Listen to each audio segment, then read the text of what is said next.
Vous écoutez WBCQ, diffusant la radio World's Last Chance depuis Monticello, Maine, USA.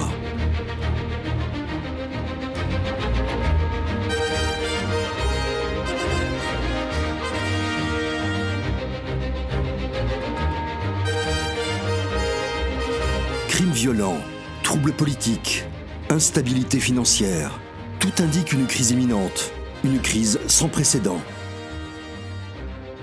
Réglez votre fréquence sur Radio World's Last Chance pour découvrir comment vous préparer spirituellement à ce qui nous attend. Radio WLC prépare un peuple pour le retour très proche du Sauveur.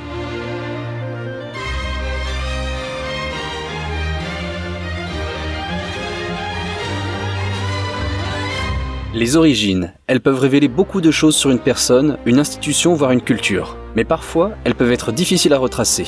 Bonjour, je suis Thomas Roland. Et je suis Jean-Olivier. Vous écoutez Radio World's Last Chance. La question des origines peut être un peu embarrassante si ton enfant demande d'où il vient.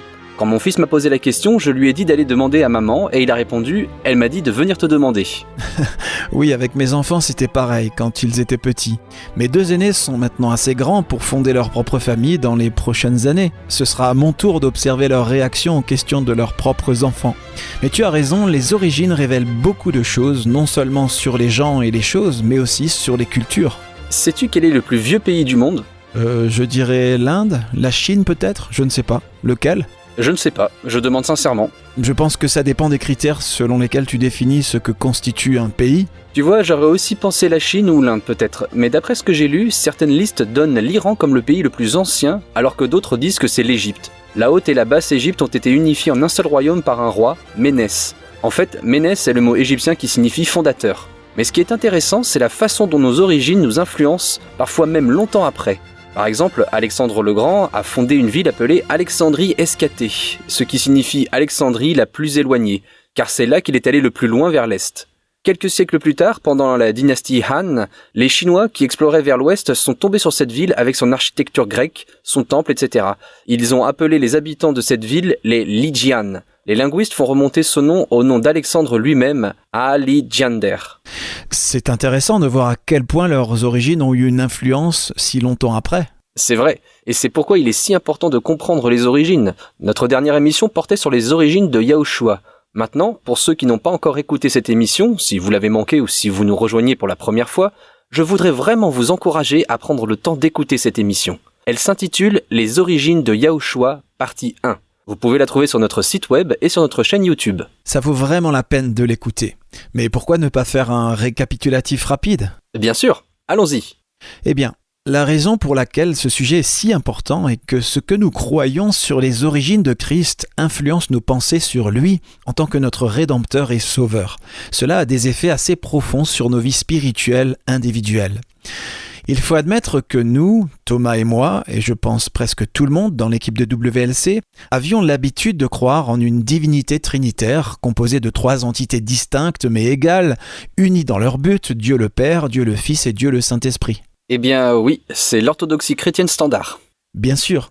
Cependant, une étude attentive de la Bible ainsi que des écrits des premiers chrétiens a révélé une vérité choquante. Non seulement les premiers chrétiens ne croyaient pas, ni n'enseignaient la doctrine de la Trinité, mais la Bible ne l'enseigne pas non plus. Avant de continuer, prenons un moment pour étayer un peu cette déclaration. Nous en avons déjà parlé dans des émissions précédentes, mais cela peut être choquant si c'est la première fois qu'un auditeur en entend parler. Bien sûr.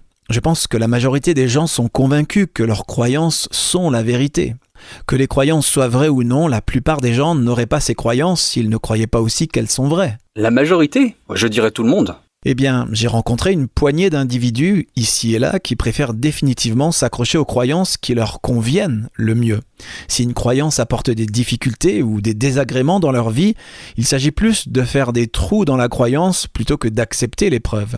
Mais dans ces cas-là, l'esprit s'adapte ensuite. La dissonance cognitive d'une nouvelle croyance est trop importante pour la plupart des gens. Alors même si au départ ils ne rejettent une croyance que parce qu'elle apporterait trop de difficultés dans leur vie, leur cerveau finit par trouver des excuses à leur choix et à l'affirmer. Donc oui, je suppose qu'au final, les gens sont convaincus que leurs propres croyances sont vraies. Le problème tel que je le vois, et si je suis strictement honnête tel que je l'ai vécu moi-même, est qu'il y a une réaction réflexe contre les idées contradictoires. Quand tu es convaincu que les croyances que tu as sont la vérité, il est facile de rejeter tout ce qui contredit ces croyances comme étant faux par défaut.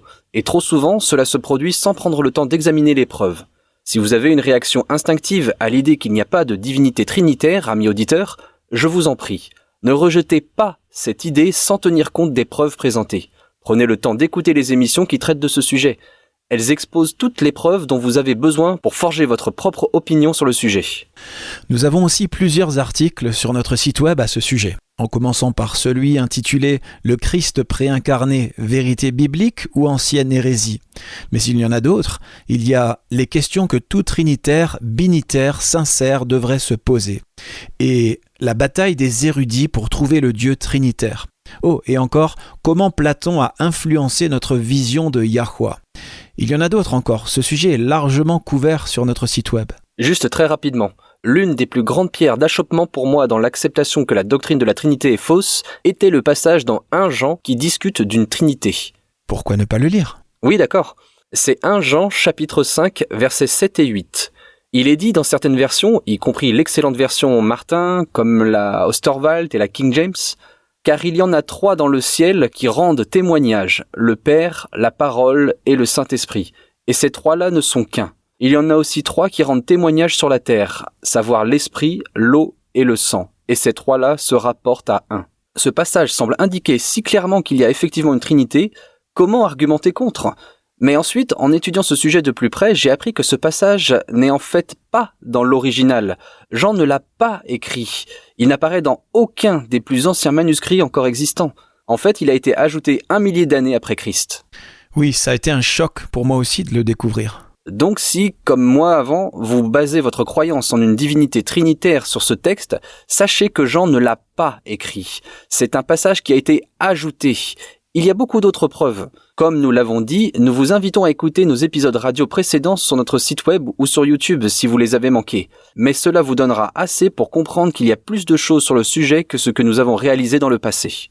Du moins, ne rejetez pas l'idée avant de l'avoir étudiée par vous-même. Et l'étudier par vous-même, je voudrais juste ajouter, ne signifie pas se précipiter chez votre prêtre ou votre pasteur et lui demander son avis. Les prêtres et les pasteurs ont tout intérêt à maintenir le statu quo de l'Église ou de la dénomination qui les emploie. Étudier par vous-même signifie examiner les preuves dans la prière et prendre une décision éclairée sous la direction de l'Esprit Saint.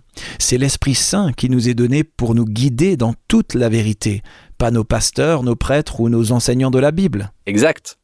Très bien, revenons au sujet qui nous occupe, les origines de Yahushua. C'est un sujet important à comprendre car ses origines révèlent sa nature.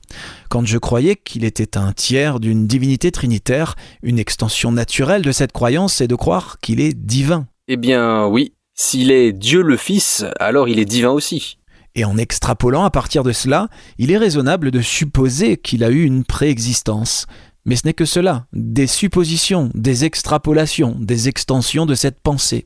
La vérité est que l'Écriture enseigne que Yahushua est pleinement humain. Pas entièrement divin et entièrement humain. Non. N'est-ce pas intéressant, la gymnastique mentale et le raisonnement circulaire nécessaires pour donner un sens à l'erreur ? Ça l'est vraiment. Jetons un coup d'œil à certaines de ces gymnastiques mentales que nous nous sommes imposées et qui n'ont aucun sens quand on les considère directement, sans les hypothèses et les extrapolations. La première chose à savoir, c'est qu'à chaque fois que le Sauveur est mentionné dans l'Ancien Testament, c'est toujours sous forme de prophétie. C'est toujours un avenir au futur. Ça n'a même pas de sens s'il existait déjà. Eh bien, peut-être que ça en a si ce qui était prophétisé, c'était lui dans son rôle de Messie. Non, ça n'a toujours pas de sens. Apocalypse 13, verset 8 parle de Yahushua de manière symbolique. Pourquoi ne pas le lire ? Et tous les habitants de la terre l'adoreront, ceux dont le nom n'a pas été écrit dès la fondation du monde dans le livre de vie de l'agneau qui a été immolé. Ça ne prouve pas que Yahushua a eu une préexistence. Il est clair qu'il n'était pas en train d'être immolé pendant des milliers d'années. Cela fait simplement référence au fait que, dès le commencement, Yah avait en tête un plan pour la rédemption de l'humanité si nous nous mettions à pécher. De plus, Pierre clarifie vraiment ce point. Regardons 1 Pierre, chapitre 1, et lisons les versets 18 à 20. Sachant que ce n'est pas par des choses périssables, par de l'argent ou de l'or que vous avez été rachetés de la vaine manière de vivre que vous aviez hérité de vos pères, mais par le sang précieux de Christ, comme d'un agneau sans défaut et sans tache, prédestiné avant la fondation du monde et manifesté à la fin des temps à cause de vous. Il est dit ici même que son rôle de rédempteur était prédestiné, mais qu'il ne s'est manifesté que dans ce que Pierre appelle « à la fin des temps » ou « ces derniers temps » dans la King James. Maintenant, s'il avait existé avant sa naissance, ce ne serait pas vrai. Ceux qui croient que Yahushua était Michel ou Michael, ou l'ange de l'Alliance, avant sa conception, croient qu'il est apparu à plusieurs reprises tout au long de l'histoire sur la terre. Ils croient que c'était en fait Christ préexistant, qui était l'ange qui a lutté avec Jacob. Ils croient qu'il était dans la colonne de nuée pendant les errances dans le désert, qu'il était l'ange envoyé pour parler à la mère de Samson, etc. Donc, dire, comme Pierre le fait clairement, que Yahushua ne s'est manifesté qu'en ces derniers temps, est inexact, s'il a eu une préexistence au cours de laquelle il est apparu à plusieurs reprises aux gens sur la terre. C'est un bon point, je n'y avais pas pensé. Et le mot « manifester » là, au verset 20, Yahushua s'est manifesté dans ces derniers temps ? Regardons ça, dans un dictionnaire biblique, le numéro 5319, manifester. Cela vient de phanero. Cela signifie « manifeste », par opposition à « caché » et « invisible ». On le traduit parfois par « apparaître ». Maintenant, si Yahushua a réellement eu une préexistence et a conduit les enfants d'Israël dans le désert pendant 40 ans, s'il a lutté avec Jacob, s'il est apparu à la femme de Manoach pour annoncer la naissance de Samson, s'il est apparu à Agar quand elle a fui Sarah, peut-on vraiment dire qu'il était caché et invisible ? Pas vraiment. Non. Yahushua ne s'est manifesté qu'après sa naissance. Son point d'origine, comme pour tout autre être humain, a été à la conception. Pas avant. Tout ce qui était antérieur à cela était une prophétie. Personne ne peut exister avant d'exister. Il est ridicule de supposer le contraire, et il faut une gymnastique mentale pour donner du sens à cette hypothèse. Tu as entendu parler de Justin Martyr ? Oui, c'était un soi-disant père de l'Église du IIe siècle. C'était un des premiers apologistes. Le fait qu'il était un apologiste devrait déclencher des signaux d'alarme chez tout chercheur sincère de la vérité. Un apologiste essaie essentiellement de trouver des explications aux choses qui sont incohérentes ou qui n'ont pas de sens. Je crois que la vérité n'a pas besoin d'apologiste, parce qu'une façon de savoir qu'une doctrine est vraiment la vérité est qu'elle est cohérente avec d'autres vérités. Quoi qu'il en soit, Justin Martyr a enseigné que Yahushua a eu une préexistence. Par conséquent, il a enseigné que Yahushua est simplement passé par le ventre de Marie. Ça n'a même pas de sens. Non seulement ça, mais l'Écriture enseigne à plusieurs reprises que Yahushua avait un point d'origine connaissable, qui est sa conception.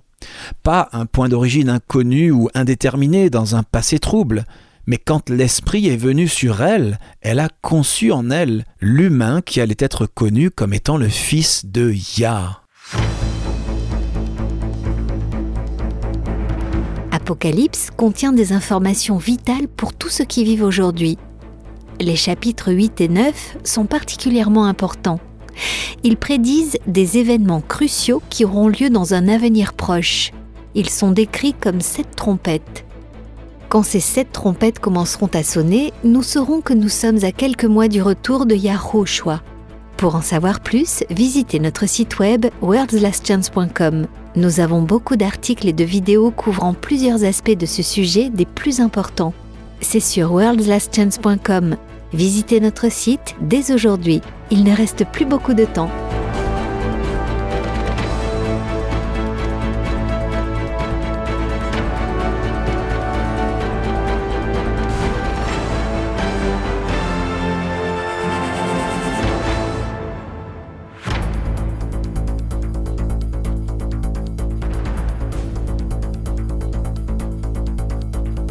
Avez-vous déjà été troublé par diverses paroles divines de l'Ancien Testament disant aux Israélites de détruire telle ville ou telle population et d'y tuer tout le monde, y compris les femmes, les enfants et même les bébés ? Cela ne semble pas compatible avec le caractère d'amour du Créateur, n'est-ce pas ? Il existe cependant une raison à cela. Découvrez-la sur notre site web en lisant les Néphilim dans la Bible. Apprenez pourquoi de tels ordres ont été donnés par un père aimant. Lisez les Néphilim dans la Bible sur worldslastchance.com.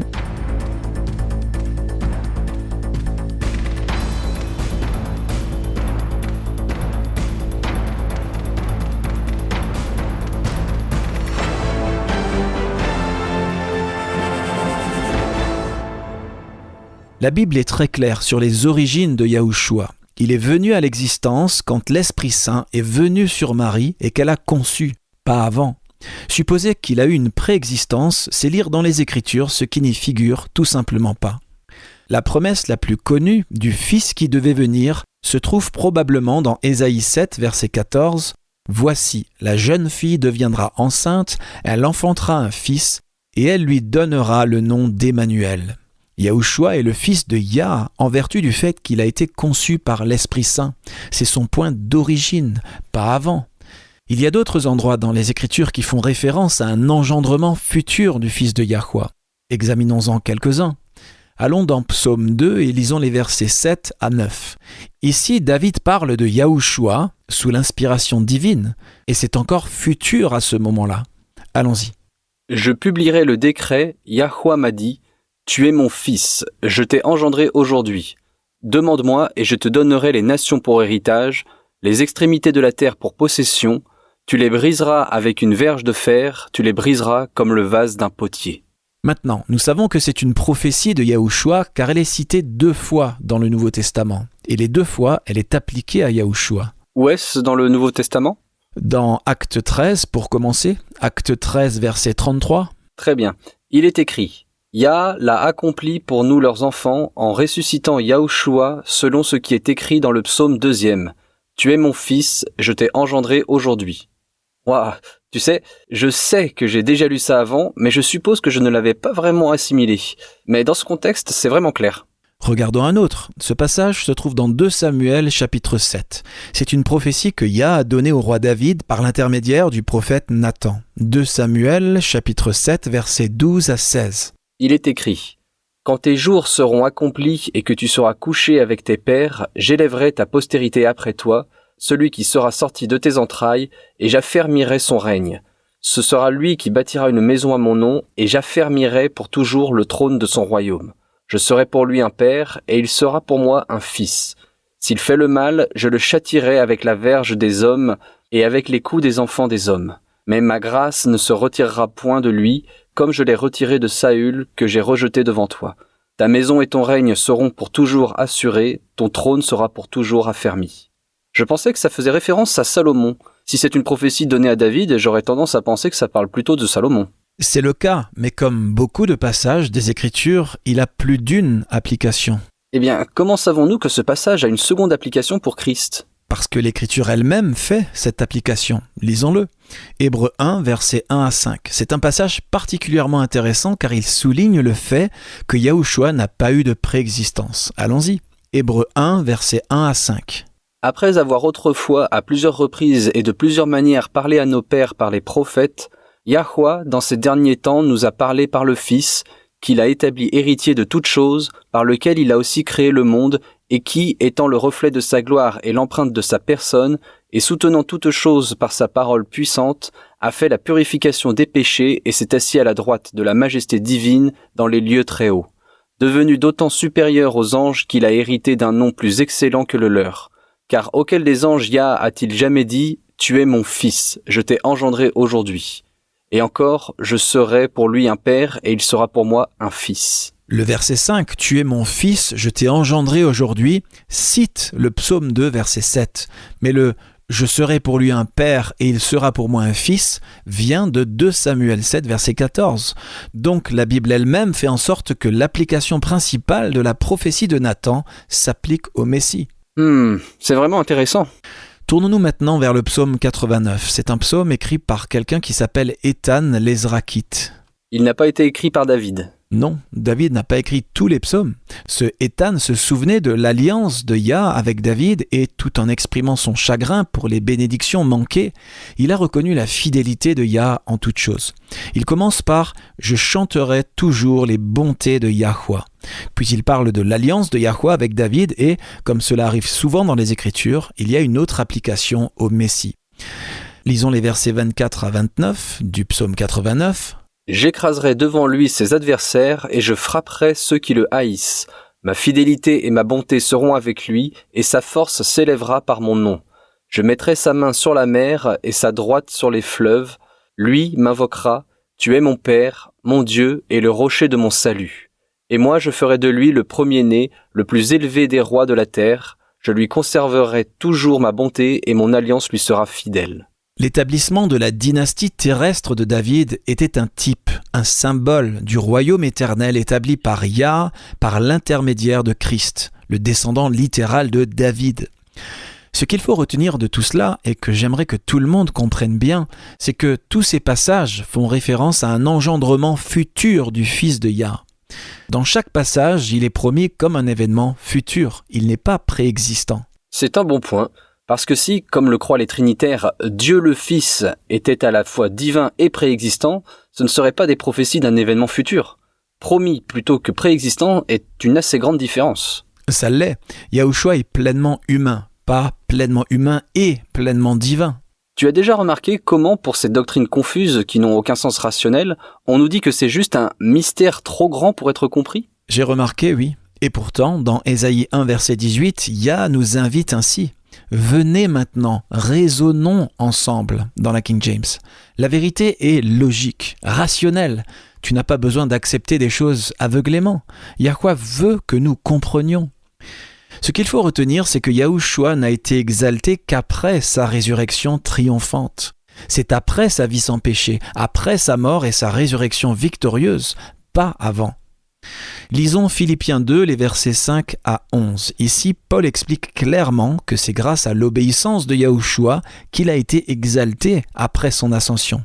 Ayez en vous les sentiments qui étaient en Yahushua Christ, lequel, existant en forme de Yah, n'a point regardé comme une proie à arracher d'être égal avec Yah, mais s'est dépouillé lui-même en prenant une forme de serviteur, en devenant semblable aux hommes, et ayant paru comme un simple homme, il s'est humilié lui-même, se rendant obéissant jusqu'à la mort, même jusqu'à la mort de la croix. C'est pourquoi c'est à cause de cela, c'est pourquoi il a été exalté. C'est pourquoi aussi Yah l'a souverainement élevé et lui a donné le nom qui est au-dessus de tout nom, afin qu'au nom de Yahushua, tout genou fléchisse dans les cieux, sur la terre et sous la terre, et que toute langue confesse que Yahushua Christ est Seigneur, à la gloire de Yahweh le Père. Le point d'origine de Yahushua, comme nous l'avons dit, c'est lorsque l'Esprit Saint est venu sur Marie et a conçu en elle l'enfant qui allait être appelé le fils de Yah. Mais encore une fois, son exaltation n'a eu lieu qu'après sa vie sans péché, sa mort d'obéissance et sa résurrection de victoire. Alors, et seulement alors, il a été exalté à la droite de Yah. Ce n'était certainement pas avant. Oui, ce passage n'aurait pas de sens s'il avait déjà eu cette position auparavant, n'est-ce pas ? Elle lui appartiendrait déjà dans ce cas. Mais ici, Paul dit que c'est parce qu'il s'est humilié et s'est rendu obéissant jusqu'à la mort qu'il a été exalté. Alors oui, cela n'a pas pu se produire avant. Certaines versions, comme celle que nous venons de lire, traduisent le verset 9 par « C'est pourquoi Yah aussi l'a hautement exalté et lui a donné le nom qui est au-dessus de tout nom ». Mais le mot « aussi » n'est pas nécessaire ici. Il vient du mot grec « kai » et fait partie d'une expression qui signifie « donc » ou « c'est pourquoi ». On peut même le traduire par « à cause de cela ». Encore une fois, cela souligne que c'est l'obéissance de Yahushua jusqu'à la mort qui a été la raison de son exaltation à la prééminence. Donc il est clair qu'il n'était pas dans sa position ultime de prééminence avant sa mort et sa résurrection. Y a-t-il des versets bibliques qui parlent de ça ? Oui, Colossiens 1, verset 18 parle de Christ. Qu'est-il écrit ? Donne-moi juste un instant. Ok, il est écrit. Il est la tête du corps de l'Église, il est le commencement, le premier-né d'entre les morts, afin d'être en tout le premier. Pourquoi Christ est-il la tête de l'Église ? Parce qu'il est le commencement et... Le premier-né d'entre les morts. Et la raison de cela est... Afin d'être en tout le premier, ou afin qu'en toute chose il ait la suprématie, dans la King James. Exact. Hébreux 1, verset 4 dit que Christ a été élevé au-dessus des anges parce qu'il a obtenu, par héritage, un nom plus excellent qu'eux. Le verset 3 explique pourquoi. C'est parce qu'il a fait la purification des péchés ou fourni la purification pour les péchés dans la King James. C'est alors et seulement alors qu'il s'est assis à la droite de la majesté dans les cieux. Passons à Hébreux 5, verset 8. Qu'est-il dit ? Il est dit qu'il a appris, bien qu'il fût fils, l'obéissance par les choses qu'il a souffertes. Ce n'est qu'après avoir appris l'obéissance jusqu'à la mort que Yahushua a obtenu la position prééminente de s'asseoir à la droite de Yahweh. Il a obtenu cela en tant que Adoni ou mon Seigneur, et non en tant que deuxième personne divine d'une divinité mystique. En tant que trinitaire, je croyais que l'ange de l'Alliance était l'archange Michel et qu'il était le Christ préincarné. Mais maintenant, à la lumière d'Hébreux 1, ça n'a vraiment aucun sens, n'est-ce pas ? Quelle partie ? Eh bien, Michel ou Michael est cité assez souvent, surtout dans le livre de Daniel. Et pourtant, Hébreux 1, versets 1 et 2 nous dit « Après avoir autrefois, à plusieurs reprises et de plusieurs manières, parlé à nos pères par les prophètes, Yah, dans ces derniers temps, nous a parlé par le Fils. » Si Yahushua avait effectivement été Michel ou tout autre être préexistant, il aurait certainement parlé avant ces derniers temps. C'est un bon point.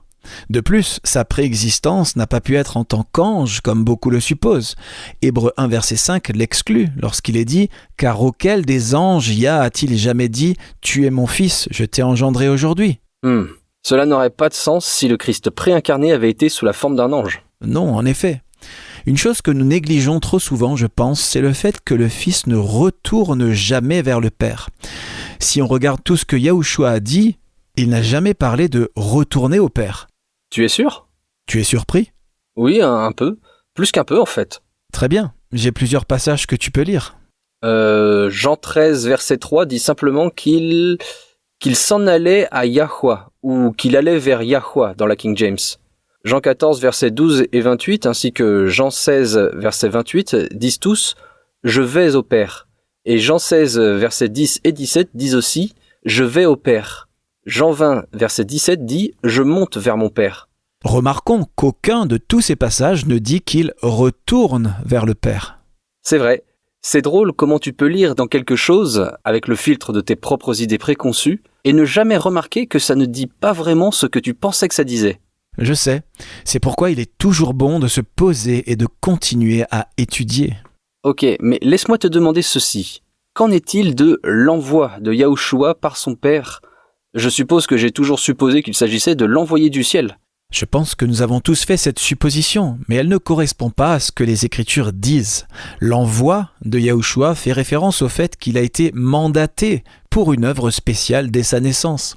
C'est aussi de cette façon que les prophètes ont été envoyés. Ça n'a rien à voir avec le fait d'avoir une préexistence avant la naissance. Eh bien oui, si cela s'applique aux prophètes aussi. Tournons-nous vers Jérémie 1 et lisons les versets 5, 7 et 10. Il a été envoyé parce qu'il a été commissionné ou établi dès sa naissance. Très bien, il est écrit « Avant que je t'eusse formé dans le ventre de ta mère, je te connaissais, et avant que tu fusses sorti de son sein, je t'avais consacré, je t'avais établi prophète des nations, vers tous ceux auprès de qui je t'enverrai. Regarde, je t'établis aujourd'hui sur les nations. » Intéressant. Ça ne signifie pas que Jérémie a eu une préexistence et est descendu du ciel. Ça signifie simplement qu'il a été établi ou commissionné dans la King James dès sa naissance. C'est la même chose avec Jean le Baptiste. Jean 1, verset 6, « Il y eut un homme envoyé de Yah, son nom était Jean. » Maintenant que tu le dis, la même chose est vraie pour les disciples aussi. Dans la prière de Yahushua consignée dans Jean 17, il dit à Yah « Comme tu m'as envoyé dans le monde, je les ai aussi envoyés dans le monde. » C'est vrai, il n'y a rien là sur la préexistence ou la descente du ciel. C'est même ridicule de supposer le contraire. Ok, encore un autre. Galates 4, versets 4 et 5. Qu'est-il écrit ? « Mais lorsque les temps ont été accomplis, Yah a envoyé son Fils, né d'une femme, né sous la loi, afin qu'il rachetât ceux qui étaient sous la loi, afin que nous reçussions l'adoption. » Yahushua n'a pas eu de préexistence. Il était pleinement humain, né sous la loi, afin de pouvoir racheter les pécheurs, mandaté pour une œuvre spéciale dès sa naissance. C'est notre espoir, un sauveur pleinement humain, entièrement abandonné à Yah pour nous racheter là où le premier Adam est tombé. C'est la beauté du plan du salut, et ça dévalorise le merveilleux plan de Yah de prétendre qu'il était divin avec une préexistence éternelle.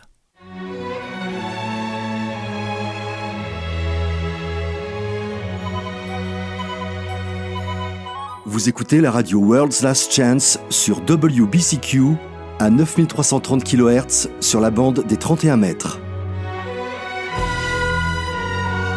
Radio World's Last Chance prépare un peuple pour le retour très proche du Sauveur.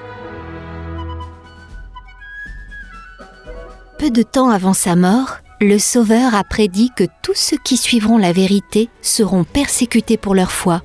Le livre de l'Apocalypse révèle également que dans un avenir proche, des lois créées par l'homme chercheront à usurper la loi divine.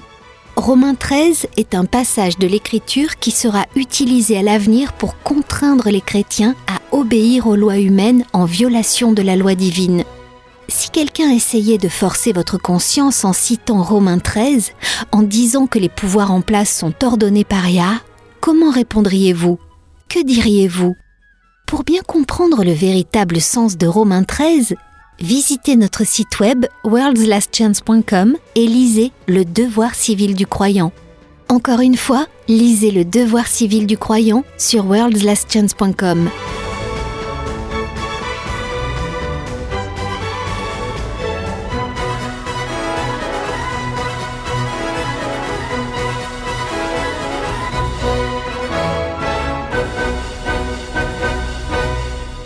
Et je pense que c'est la première fois que nous recevons une question dans notre courrier des auditeurs de... voyons si tu peux deviner. Tu es déterminé à améliorer mes connaissances en géographie, c'est ça ? Notre question d'aujourd'hui vient d'un pays qui a 30 langues différentes et qui abrite le plus vieux désert du monde. Quels pays sont au bord du Sahara ? Attention, je n'ai pas dit le plus grand désert du monde, j'ai dit le plus vieux désert au monde. Eh bien, je n'ai aucune idée. La Namibie. Le désert de Namibie serait le plus vieux désert du monde et le pays compte 30 langues différentes. Ah bon ? Alors, quelle question avons-nous aujourd'hui en provenance de Namibie ? C'est une question dont je pense que nous pouvons tous profiter. Moïse de Walvis Bay nous écrit « Salutations mes frères, au nom merveilleux de notre Seigneur et Sauveur Yahushua. Ma femme et moi avons récemment eu la bénédiction de devenir parents pour la première fois. Nous voulons élever notre fils pour Yahweh. Y a-t-il des principes bibliques que nous devrions garder à l'esprit pour élever notre enfant pour Yahweh ? Excellente question.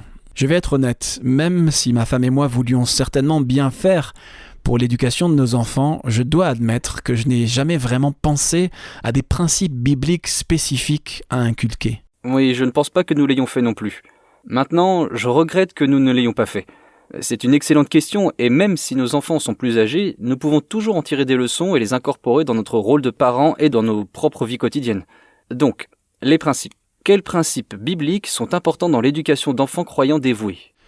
Eh bien, je dirais qu'enseigner à un enfant que le but de la vie est de rendre gloire à Yah est un principe fondamental. Lisons 1 Corinthiens 6, les versets 19 et 20. C'est quelque chose que nous devrions toujours garder à l'esprit. Ne savez-vous pas que votre corps est le temple du Saint-Esprit qui est en vous, que vous avez reçu de Yah, et que vous ne vous appartenez point à vous-même, car vous avez été rachetés à un grand prix.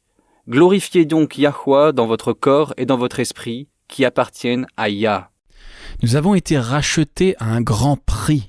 Savoir cela, savoir à quel point nous sommes aimés, est quelque chose qui aidera à inculquer une saine estime de soi à tout enfant. Pas de la vanité, mais une estime de soi saine qui mène à l'amour de Yah. Nous aimons beaucoup parce que nous avons été beaucoup pardonnés. C'est vrai. Maintenant, tournons-nous vers 1 Timothée chapitre 3. Ici, Paul parle des caractéristiques que devrait avoir une personne qui souhaite devenir un leader dans l'Église. Mais ces caractéristiques devraient être valables pour tous les croyants. Tu y es ? 1 Timothée 3, versets 1 à 7. Cette parole est certaine. Si quelqu'un aspire à la charge d'évêque, il désire une œuvre excellente. Il faut donc que l'évêque soit irréprochable, mari d'une seule femme, sobre, modéré, réglé dans sa conduite, hospitalier, propre à l'enseignement. Il faut qu'il ne soit ni abonné au vin, ni violent, mais indulgent, pacifique, désintéressé. Il faut qu'il dirige bien sa propre maison et qu'il tienne ses enfants dans la soumission et dans une parfaite honnêteté. Car si quelqu'un ne sait pas diriger sa propre maison, comment prendra-t-il soin de l'église de Yah ? Il ne faut pas qu'il soit un nouveau converti, de peur qu'enflé d'orgueil, il ne tombe sous le jugement du diable. Il faut aussi qu'il reçoive un bon témoignage de ceux du dehors, afin de ne pas tomber dans l'opprobre et dans les pièges du diable. Ce dernier point parle d'une bonne réputation et du fait d'éviter même l'apparence du mal. Voilà des choses que toute personne, homme ou femme, devrait garder à la conscience lorsqu'on vit pour glorifier Yah. Passons maintenant à Philippiens chapitre 3. Philippiens 3, les versets 7 et 8. C'est quelque chose dont nous ne parlons pas beaucoup, mais c'est l'un des principes de la vie chrétienne. Et si un enfant comprend cela en grandissant, il n'aura pas peur, ni ne sera découragé quand cela arrive. C'est la réalité, le fait que suivre Christ vous coûtera. Il est écrit : « Mais ces choses qui étaient pour moi des gains, je les ai regardées comme une perte à cause de Christ. Et même je regarde toutes choses comme une perte à cause de l'excellence de la connaissance de Yahushua Christ, mon Seigneur, pour lequel j'ai renoncé à tout, et je les regarde comme de la boue, afin de gagner Christ. » Suivre la vérité, quel qu'en soit le prix, est un principe très important qui doit être inculqué dès l'enfance. Mais comment fais-tu ça ? Eh bien, l'un des moyens est d'apprendre à tes enfants à être indépendants d'esprit et à ne pas s'inquiéter de ce que les autres pensent d'eux. Si tu élèves tes enfants en les laissant s'inquiéter de ce que les autres pensent, comment auront-ils le courage de défendre seuls la vérité quand le monde entier s'y opposera ? Apprendre à un enfant à ne pas avoir peur de l'opinion des autres est l'un des plus beaux cadeaux que vous puissiez faire à vos enfants. C'est un bon point. De toute évidence, les parents de Daniel et de ses 3 amis leur ont inculqué cette qualité. C'est ainsi qu'ils ont pu rester fidèles, même au milieu d'une cour païenne.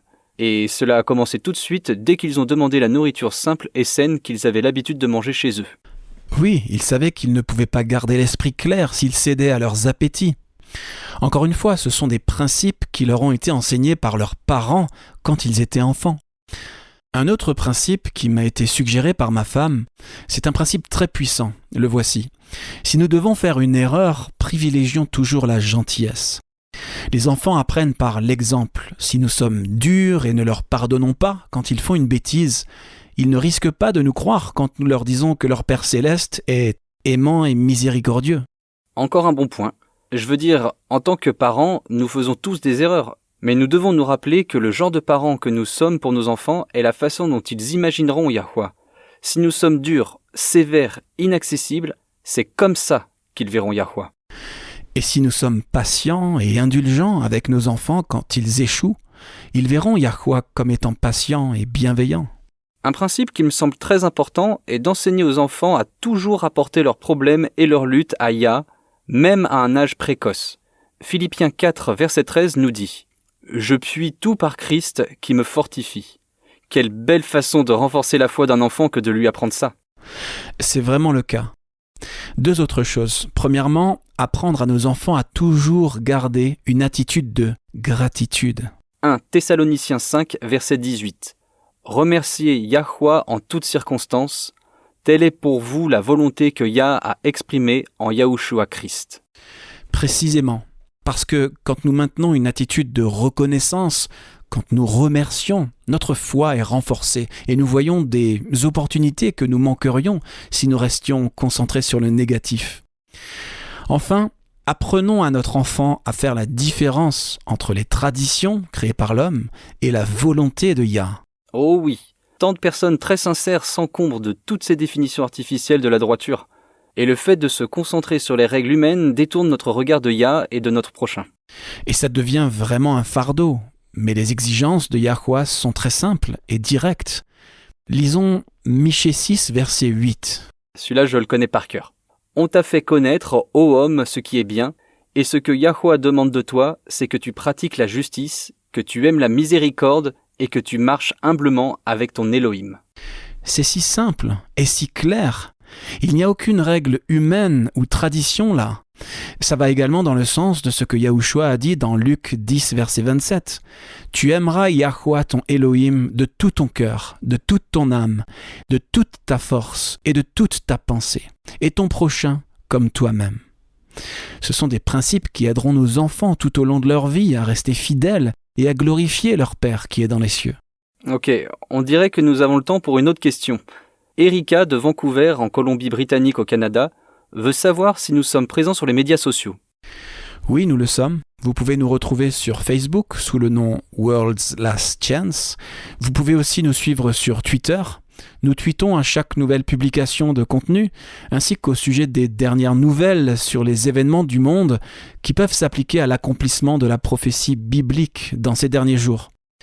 Partager nos tweets est un excellent moyen de partager une rapide pensée qui dirige l'esprit des gens vers les choses de valeur éternelle.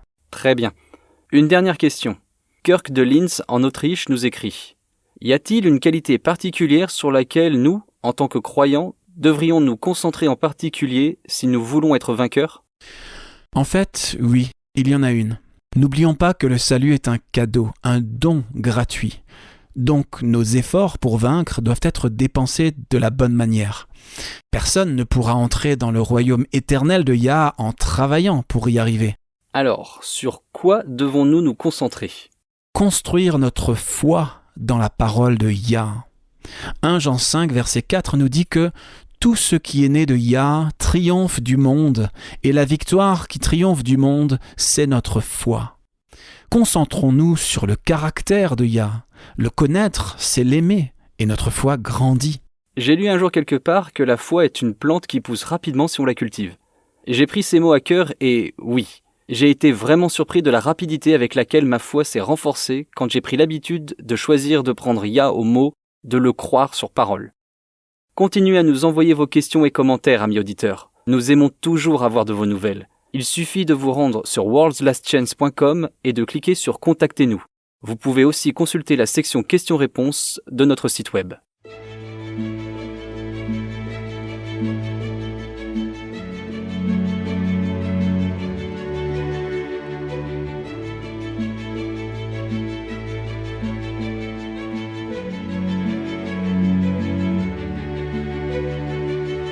De nombreux adultes auraient aimé avoir la possibilité d'étudier la religion à l'université. Il n'est pas trop tard. Sur worldslastchance.com, nous avons des centaines d'articles et de vidéos sur de nombreux sujets religieux et spirituels différents, et de nouveaux contenus sont ajoutés en permanence.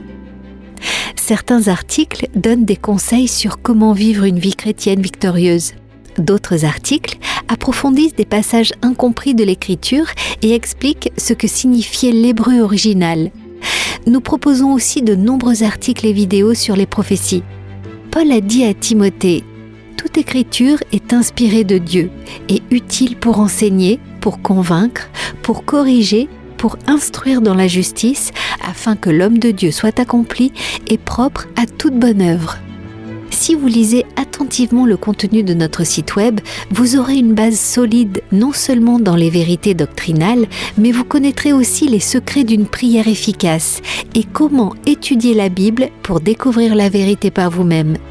Visitez notre site worldslastchance.com. Il n'est jamais trop tard pour commencer. worldslastchance.com prépare un peuple pour le retour très proche du Sauveur.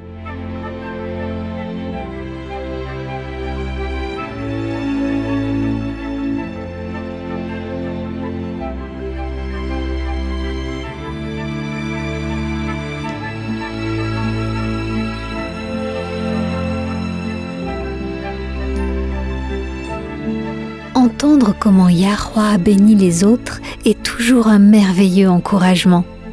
Avez-vous une expérience ou un témoignage qui pourrait encourager et bénir les autres ? Nous serions ravis de l'entendre. Visitez notre site worldslastchance.com.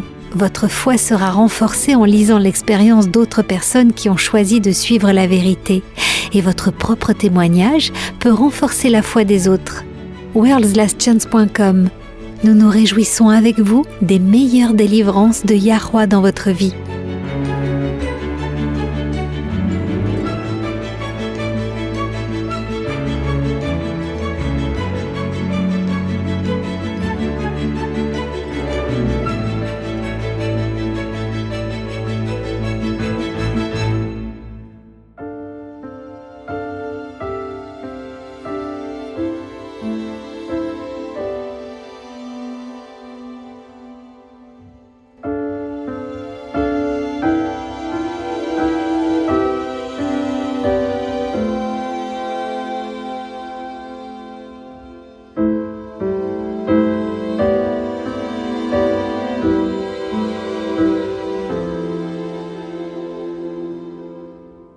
Vous écoutez Élise Blanc pour votre promesse quotidienne de la parole de Yah.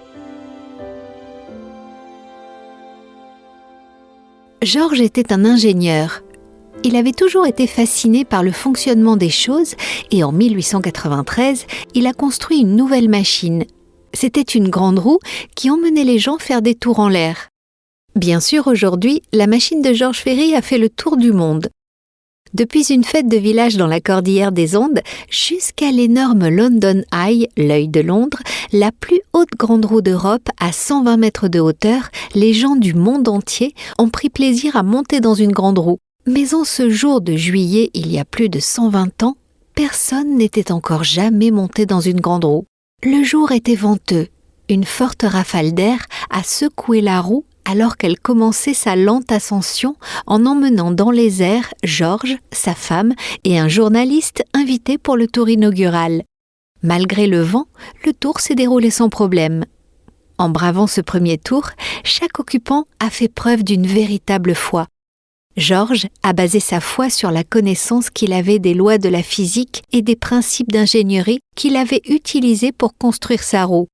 Madame Ferry et le journaliste ont fondé leur foi sur les affirmations de l'inventeur. Mais ce n'est qu'après, une fois le tour de roue terminé avec succès, qu'on a pu dire que tous les trois avaient une foi personnelle et d'expérience. Le roi David nous exhorte « Goûtez et voyez combien Yahweh est bon. Heureux l'homme qui cherche refuge en lui. » La Bible est remplie de promesses, mais ce sont des choses qui doivent être vécues par vous-même. La foi qui est fondée sur l'expérience personnelle est une foi qui ne sera pas ébranlée. Le Père le sait. Dans Mélachi 3, il va jusqu'à nous demander de le mettre lui-même à l'épreuve. Il nous dit « Mettez-moi à l'épreuve, déclare Yahweh des armées célestes. Alors vous verrez. Si de mon côté je n'ouvre pas pour vous les écluses des cieux et ne vous comble pas avec surabondance de ma bénédiction. Si vous prenez Yah au mot, il n'y a rien d'impossible. » Marc 9 raconte l'histoire d'un père qui avait emmené son fils possédé par un démon au Sauveur pour le guérir.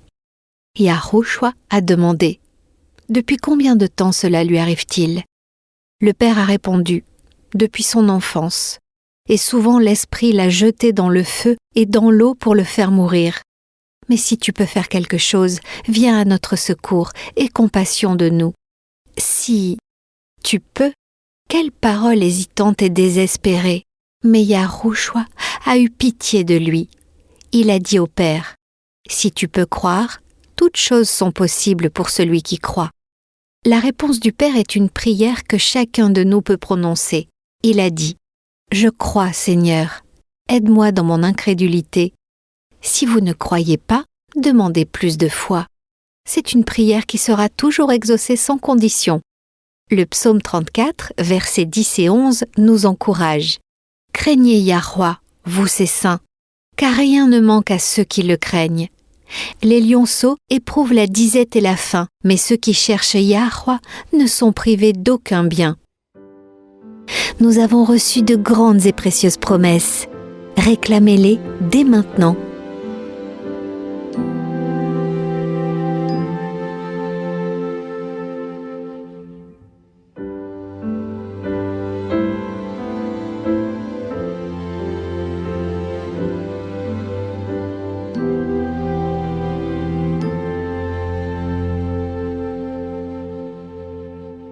Une grande partie des controverses des 3e et 4e siècles portaient sur la nature de Christ. Comme nous le savons, les trinitaires influencés par les païens ont fini par gagner.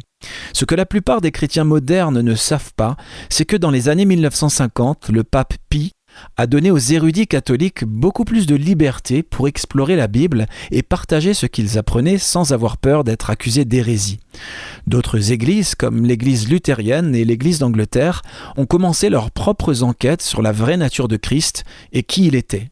Vraiment ? J'ai jamais entendu parler de ça. Eh bien, il y a une raison à cela. Les églises ne s'attendaient pas aux conclusions auxquelles les chercheurs sont arrivés. Les cardinaux et autres autorités ecclésiastiques ont commencé à faire taire ou à mettre sur la touche un grand nombre de ces érudits. Heureusement, les érudits ont écrit de nombreux livres sur leurs découvertes, donc nous savons ce qu'ils ont trouvé. Et la controverse se poursuit jusqu'à aujourd'hui. J'ai une poignée, et ce n'est qu'une petite poignée, de citations concernant la vraie nature de Christ. Pourquoi ne pas les lire pour nous ? Très bien. La première est tirée de La Christologie en devenir, page 254 par James Dunn. Il dit, je cite, Rien n'indique que Jésus ait pensé ou parlé de lui-même comme ayant préexisté avec Dieu avant sa naissance. Une discontinuité complète entre les affirmations personnelles de Jésus et les affirmations ultérieures faites à son sujet constitue une faille fatale. Fin de citation. Oh, c'est intéressant. Continuons. La prochaine citation vient d'un théologien catholique. Qu'a-t-il dit ? Ok, c'est tiré de « Né avant tous les temps » de Karl Joseph Köchel, aux pages 392 à 394. Il dit « La christologie du christianisme juif, qui dominait depuis des décennies et ne connaissait aucune christologie de la préexistence, a été de plus en plus mise de côté et a finalement été qualifiée d'hérétique. Une christologie d'aujourd'hui qui utilise sans réfléchir le thème dogmatique de la préexistence et l'introduit dans le Nouveau Testament impose au Nouveau Testament une idée qu'il ne contient pas sous cette forme. » Waouh, c'est incroyable. Et la dernière ? Le professeur James McKay, à la page 51 de son livre « L'expérience chrétienne de Yahweh en tant que Trinité », dit, je cite, « Qu'est-ce qui, selon ce terme, la préexistence, préexiste à quoi d'autre et dans quel sens le fait-il ? Le chemin logique vers la prétendue préexistence est tortueux. » Fin de citation. C'est incroyable. Je comprends pourquoi les églises trinitaires ont essayé de faire taire ces chercheurs.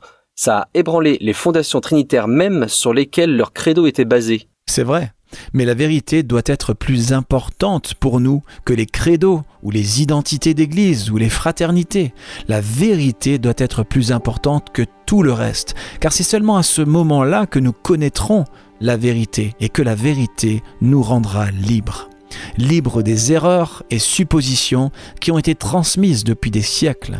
Ce n'est que lorsque le marchand de la parabole de Christ a sacrifié tout ce qu'il avait qu'il a pu obtenir la perle de grand prix. C'est vrai, et nous devons être prêts à faire de même si nous voulons obtenir la perle précieuse du salut. C'est vrai, suivre l'agneau où qu'il mène, même si c'est en dehors des églises dans lesquelles nous avons été élevés, doit être plus important que tout le reste. Nous espérons que vous pourrez vous joindre à nous demain, amis auditeurs, et d'ici là, souvenez-vous, Yahweh vous aime et vous pouvez compter sur lui faire confiance en toute sécurité car il en est digne.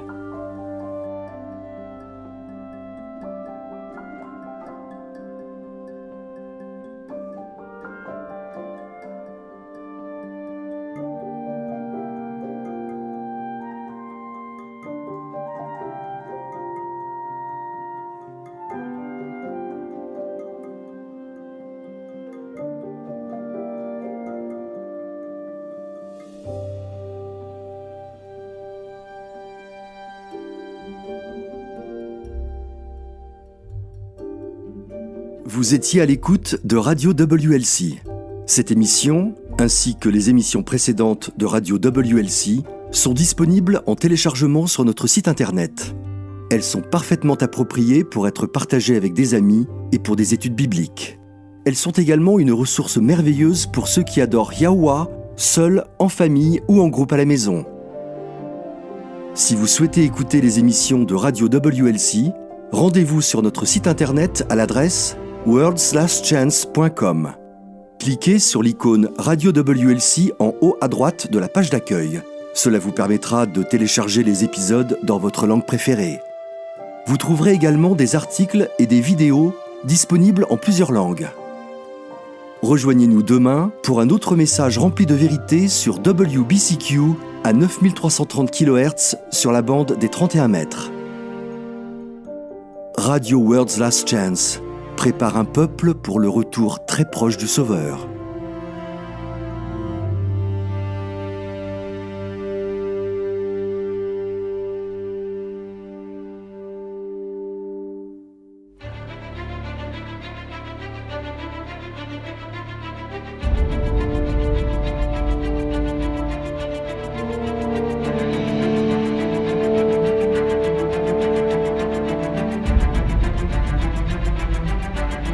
Merci d'avoir été à l'écoute de ce programme sur Radio WLC. Nous vivons une époque très solennelle. Le monde est au bord d'un grand désastre. Des événements catastrophiques vont bientôt se produire qui mettront fin à notre ère et inaugureront la nouvelle. Dans sa grande miséricorde, Yahweh a révélé par la prophétie ce que l'avenir nous réserve.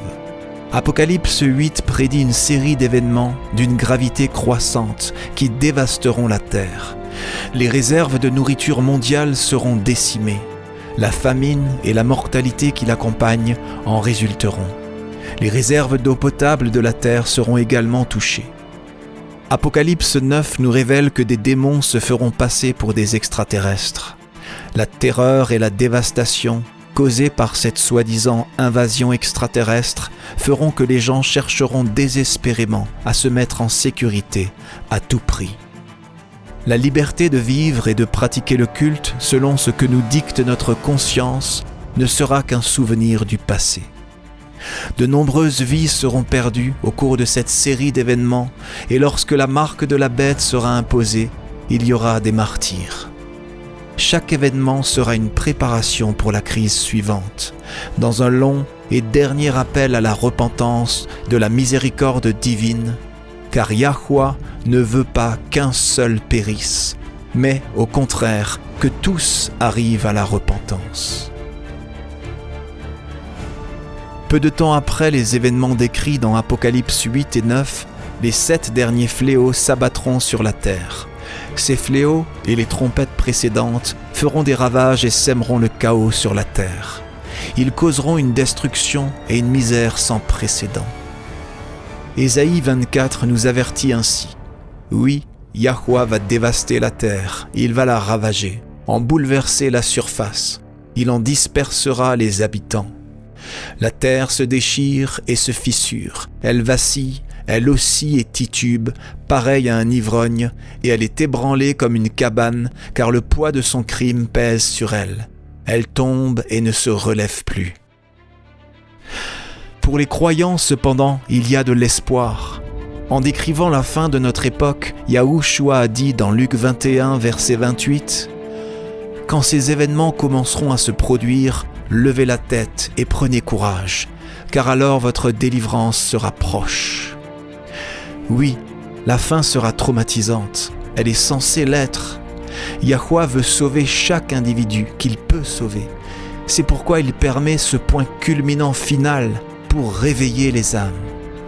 Mais la bonne nouvelle de l'évangile du royaume de Yah est que, au-delà des événements traumatisants d'un proche futur, une éternité de bonheur attend tous ceux qui accepteront le don divin du salut.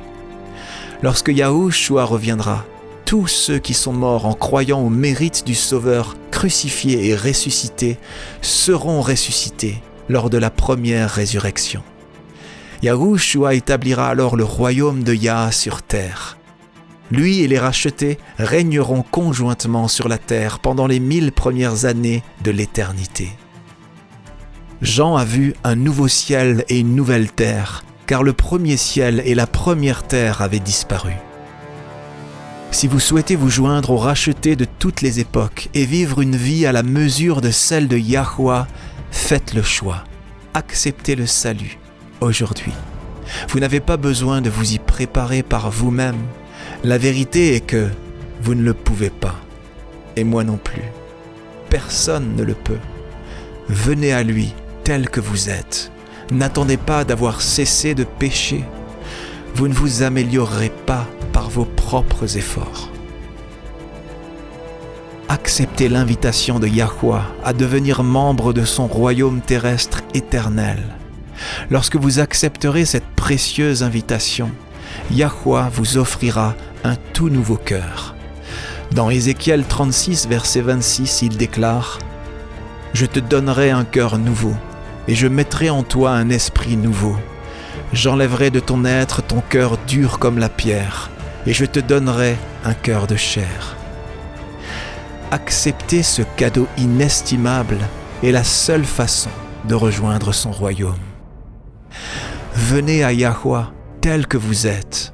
Il attend, les bras grands ouverts, désireux de recevoir tous ceux qui viennent à lui.